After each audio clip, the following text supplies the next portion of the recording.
I'm Hayden Scott and I make kitchen knives.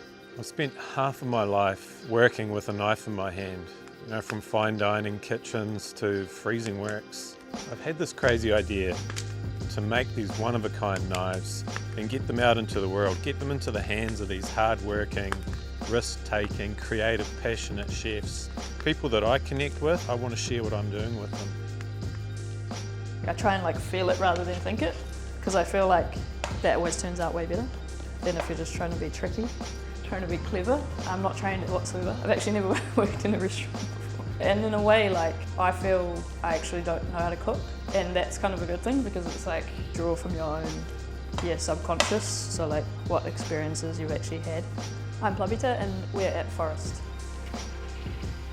When I think about this person, I just think about doing something beautiful with these simple natural things, and that's what I want this knife to kind of embody. So the basic idea is I've got this billet here, and this is it's already 60 layers of steel. So what I'm going to do with that is cut a big chunk of it off, and then I'm going to forge that out into a long bar, and then I'm going to take that long square bar, make it more hexagonal or round. I'm going to twist that maybe 20-30 times and just get as much movement into this bar as I can.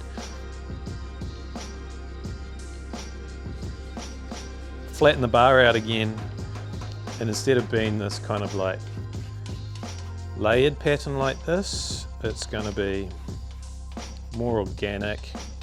I was raised vegetarian, so I've never known any different. I think as long as I stay focused, it doesn't feel like too much of a restriction.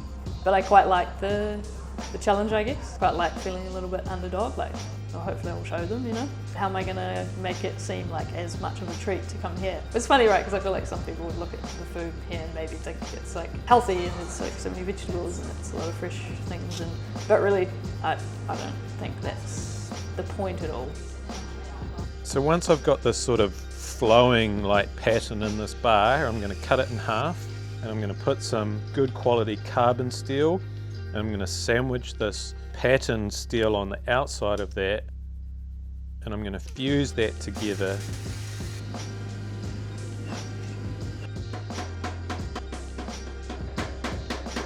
And forge that out into a knife.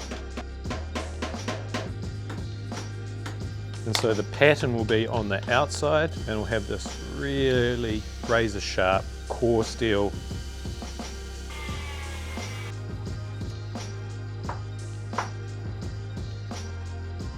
I do think it's important that it looks interesting. There's so many restaurants, I feel like we have to try and stand out. Try and make things a bit fun as well, a bit more surprising. I really try not to sort of plate something in a really traditional way, unless the flavours of it are so wild that it's funny then to put it back in the traditional setting. There's sort of quite a few nostalgic references, I think, that a lot of people can relate to, and I think that's a really easy way for me to try and make sure that as many people as possible like it. And then some kind of handle that complements it. I definitely want to use this wood. This is Pahutakawa burl. Then I'm going to use some brass to add some accents. Just trying to keep it really, really simple. I suffer heaps from imposter syndrome. It's actually a little bit of a tool, right? It's it makes me really pedantic because I'm I don't believe it's worth it, so I have to go overkill.